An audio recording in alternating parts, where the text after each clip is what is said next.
ఓం నమ శివాయ. ఓం నమో నారాయణాయ. ఓం శ్రీ స్వర్ణాకర్షణ కాళభైరవాయ నమో నమః. ఓం శ్రీ నరదృష్టి నివారణ కాళభైరవాయ నమో నమః.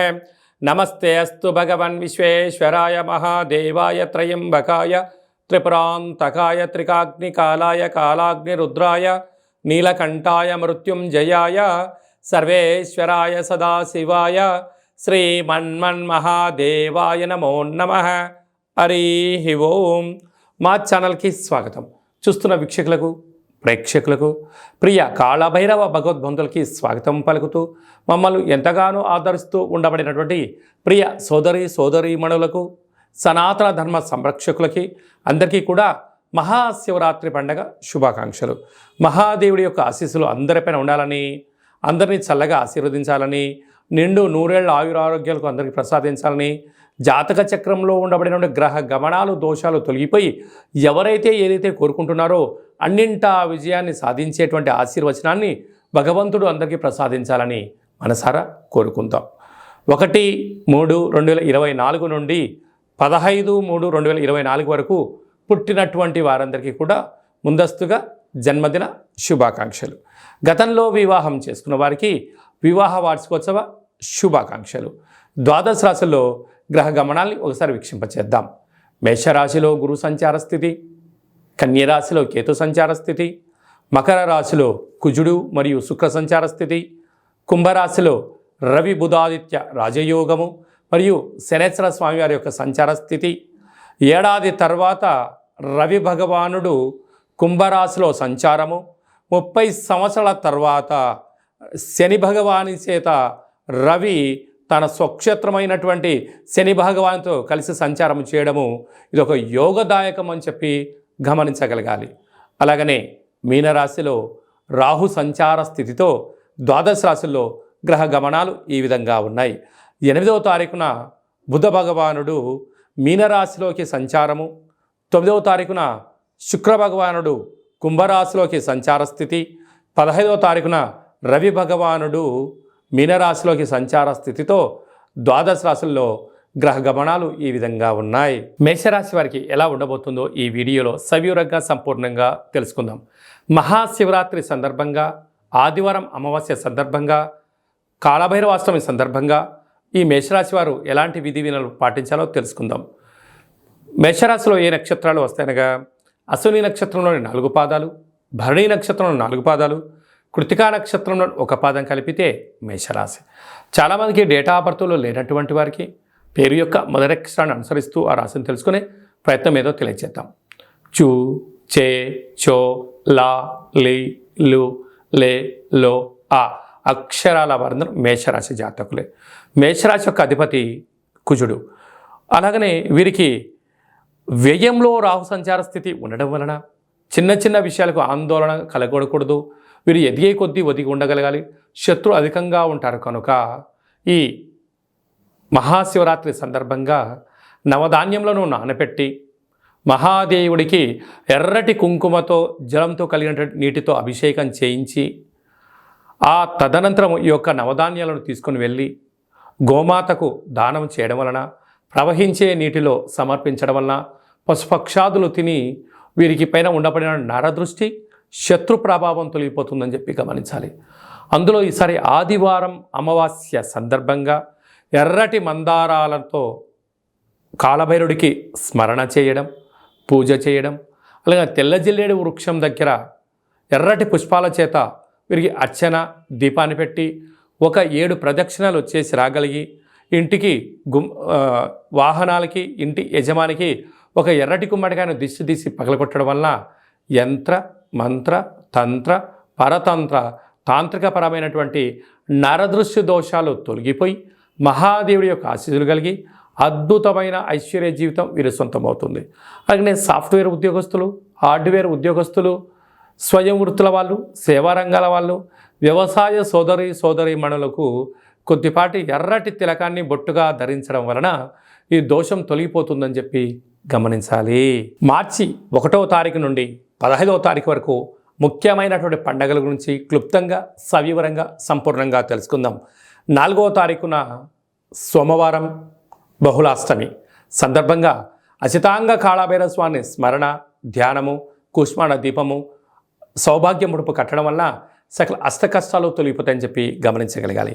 8వ తారీఖున మహాశివరాత్రి పండగ, విశేషమైనటువంటి శుక్రవారం, శ్రవణ నక్షత్రం, ధనిష్ఠా నక్షత్రంతో కూడుకున్నటువంటి మహాశివరాత్రి అవ్వడం వలన మనకు అయోధ్య రామ మందిర నిర్మాణం తదనంతరం తర్వాత మొట్టమొదటిసారిగా వస్తూ ఉండబడిన మహాశివరాత్రి పండుగ సందర్భంగా మనమందరం కూడా జన్మకో శివరాత్రి అన్నట్టుగా ఈ యొక్క 2024వ సంవత్సర ప్రారంభ కాలంలో శుక్రవారం కళౌ వెంకటేశ్వర అన్నట్లుగా శ్రీ వెంకటేశ్వర స్వామి వారి యొక్క జన్మ నక్షత్రం రోజున మాస శివరాత్రి, మహాశివరాత్రి సందర్భంగా మనమందరము కూడా వీలైనంత వరకు ఉప ఆవాసం ఉందాం, శివనామస్మరణ చేద్దాం, వీలైనంత వరకు మౌనంగా ఉండే ప్రయత్నం చేద్దాం.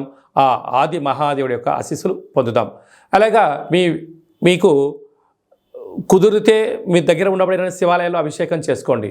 అలా కుదరలేనటువంటి పక్షంలో కానీ లేదు ఇంకొంచెం భగవంతుడి యొక్క ఆశీస్సులు పొందాలి అన్నట్లయితే మన యొక్క కాళభైరవ స్వామి యొక్క దేవాలయంలో సహస్ర ద్వాదశ జ్యోతిర్లింగేశ్వర స్వామివారు, 1,00,000 రుద్రాక్షల మహాదేవుడిని ఏర్పాటు చేయడం జరిగింది కనుక మీ గోత్రనామాలు మాకు పంపించినట్లయితే మీకు వాట్సాప్ ద్వారా వీడియో కాల్ చేయించి మహాదేవుడికి రుద్రాభిషేకము, శతరుద్ర హోమాన్ని చేయించడం జరుగుతుంది. కనుక భక్తులందరూ కూడా మహాదేవుడి యొక్క అభిషేక కార్యక్రమంలో పాల్గొని ఆ పార్వతీ పరమేశ్వరుల యొక్క కృపకటాక్ష వీక్షణ పొందగలరు. అలాగనే మరో అద్భుతమైనటువంటి విషయం ఏమిటయ్యా అనగా 10వ తారీఖున ఆదివారం అమావాస్య పూర్వాభాద్ర నక్షత్రం రావడం కూడా జరుగుతుంటుంది. అంటే మాసాలలో ఆమాకావైనట్టుగా మాఘమాసము, అందులో మహాశివరాత్రి తదనంతరము ఆదివారం రోజు అమావాస్య రావడం వల్ల అద్భుతమైన అతీంద్రియమైన శక్తి సంపాదించడం కోసము ధ్యానం, పూజ, హోమ కార్యక్రమంలో పాల్గొన్నట్లయితే సకల శుభం కలుగుతుందని చెప్పి గమనించాలి. కనుక ఈ కాళభైరవ స్వామికి ఆశీస్సులు పొంది ఆ అమావాస్య రోజు సకల దుష్ట ప్రభావాల నుంచి, భూత ప్రేత పిశాచాల నుంచి, అపమృత్యు దోషాల నుంచి, వాహన ప్రమాదాల నుంచి తొలగించడం కోసము ఏ రాశి వారు, ఏ నక్షత్రం వారు ఎలాంటి విధి పాటించాలో సవిరంగా సంపర్వం కూడా మనం తెలుసుకుందాం. అదే కాకుండా ఈ యొక్క మార్చి నెలలో ప్రథమార్థమంతను కూడా అద్భుతమైన విజయం సాధించగలగాలి అన్నట్లయితే మనం ఒక్కసారి ఈ పాత్రను గమనించినట్లయితే ఇది ఒక కంచు పాత్ర. ఇందులో మనకు రాసులు 12 ఎలా ఉంటాయో 12 రాసులను అచ్చు వేయడం జరుగుతుంది. కనుక ఈ యొక్క పాత్రను మన యొక్క పూజా మంత్రంలో ప్రతిరోజు పూజ చేసిన తదనంతరము మనసులో ఒక్కొక్క నెలలో ఒక్కొక్క కాళభైరవ స్వామి ఉంటారు కనుక ఈ యొక్క మాఘమాసంలో అచితాంగ కాళభైరవ స్వామిని స్మరించాలి. కనుక స్వామికి ఆశీస్సులు ఎలా పొందాలో తెలుసుకుందాం. అలాగే మనసులో ఓం అచితాంగ కాళభైరవాయ నమః అని అనుకొని ఇలా శబ్దం చేసినట్టయితే ఒక పాత్రలో ఓంకార శబ్దం రావడం జరుగుతుంది.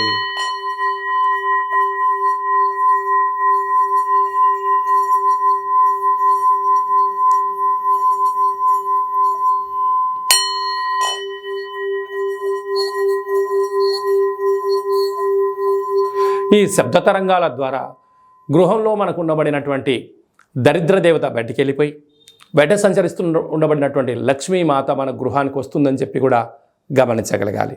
కనుక ఒక కాళభైరవ హోమాన్ని, కాళభైరవ స్వామి యొక్క పిరమిడ్ని, ఈ యొక్క అక్షయపాత్రని, డాలర్ని, కంకణాన్ని, మీకు కాలికి చేయి కట్టుకునేటువంటి సౌభాగ్యమైనటువంటి రక్షణ కవచాన్ని కూడా ఏర్పాటు చేయడం జరుగుతుంది.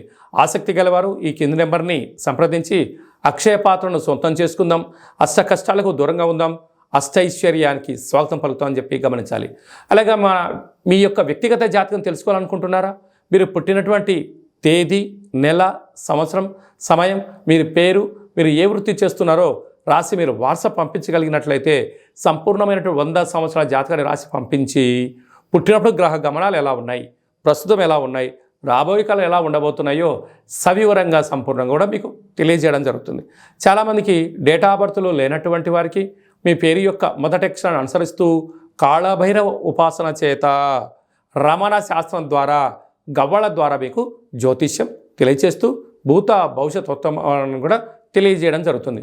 కనుక మీ వ్యక్తిగత జాతకం తెలుసుకోవాలనుకుంటున్నట్లయితే ఈ కింది నెంబర్ సంప్రదించి అపాయింట్మెంట్ తీసుకొని సంప్రదించగలరు. అలాగా మీ అబ్బాయికి కానీ అమ్మాయికి కానీ ఎంత వివాహ ప్రయత్నం చేసినా వివాహం అవ్వడం లేదా, జాతకంలో ఎలాంటి దోషాలు ఉన్నాయి, వచ్చేటువంటి అమ్మాయి యొక్క కానీ అబ్బాయి యొక్క జాతకంలో ఎలాంటి యోగాలు ఉన్నాయో వివాహ పొంతన మన యొక్క దేవాలయంలో అద్భుతంగా చూడడం కూడా జరుగుతుంది. గతంలో వివాహం చేసుకున్నటువంటి దంపతులు తరచూ గొడవపడడం కానీ, పోలీస్ స్టేషన్లు గొడవలకు వెళ్తున్నట్లయితే మీ పేరులో స్వల్పమైన మార్పు చేత మిమ్మల్ని ఆ పార్వతీ పరమేశ్వరులు ఎలా కలిసి ఉంటారో మీరు అలా కలిసి ఉండడానికి ఆధ్యాత్మిక సలహాలు సూచనలు కూడా ఇవ్వడం జరుగుతుంది. అలాగా మీకు అబ్బాయి కానీ అమ్మాయికి కానీ పుట్టినట్లయితే మీ యొక్క వారి యొక్క పుట్టినటువంటి తిథి ప్రకారంగా, రోజు ప్రకారంగా, డేటు ప్రకారంగా, నక్షత్ర ప్రకారంగా ఎలాంటి పేరు పెట్టుకోవాలో ఆధ్యాత్మికమైనటువంటి పేర్లను మీకు సూచించడం జరుగుతుంది. అదే కాకుండా చాలామందికి కాళభైరవ మంత్ర ఉపదేశం ఎలా తీసుకోవాలి, కాళభైరవ సాధన ఎలా చేయాలి, కాళభైరవ స్వామి వారి ఆశీస్సులు ఎలా పొందాలో అని అనుకుంటుంటారు. వారందరికీ కూడా మన యొక్క దేవాలయంలో మంత్రోపదేశం, జపము, తర్పణము, హోమ కార్యక్రమాన్ని ఎలా చేసుకోవాలో తెలియజేస్తూ ఆధ్యాత్మిక సలహాలు సూచనలు మీకు ఇవ్వడం జరుగుతుంది. కనుక ఆసక్తి గలవారు ఈ కేంద్రము సంప్రదించి ఈ మహాశివరాత్రి సందర్భంగా అందరి యొక్క గోత్రనామాల్ని మీరు పంపించినట్లయితే మీకు పూజ చేసి స్వామి యొక్క ప్రసాదాన్ని ఒక రుద్రాక్షను ప్రసాదంగా కూడా పంపించడం జరుగుతుంది. కనుక అందరూ కూడా గోత్రనామాల్ని ఈ యొక్క ఫోన్ నెంబర్లకు వాట్సాప్ పంపించగలరు. అందరిపైన మహాదేవుడి యొక్క ఆశీర్వాదాలు ఉండాలని కోరుకుంటూ ఆశీర్వచనం. సర్వమంగళ మాంగళ్యే శివే సర్వార్థి సాధికే శరణ్యే త్రయంబకే దేవి నారాయణి నమోస్తుతే. హరి ఓం. శతమానం భవతి శతాయు పురుష సతేంద్రియ ఆయుష్యేవేంద్రియే ప్రతిష్టతి. ధనం ధాన్యం బహుపుత్రలాభం శత సంవత్సరం దీర్ఘమాయు. సర్వే జనా సుఖినో భవంతు. లోకా సమస్తా సుఖినో భవంతు.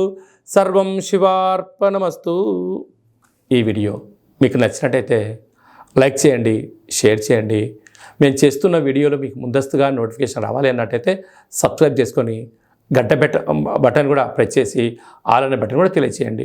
మీరు ఎవరి క్షేమాన్ని కోరుకుంటున్నారో లేదా మీ క్షేమాన్ని ఎవరైతే కోరుకుంటున్నారో వారందరికీ ఈ మహాదేవుడి యొక్క అభిషేక కార్యక్రమమైనటువంటి ఈ వీడియోను అందరికీ ఫార్వర్డ్ చేయండి. మహాదేవుడి యొక్క ఆశీస్సులు పొందండి.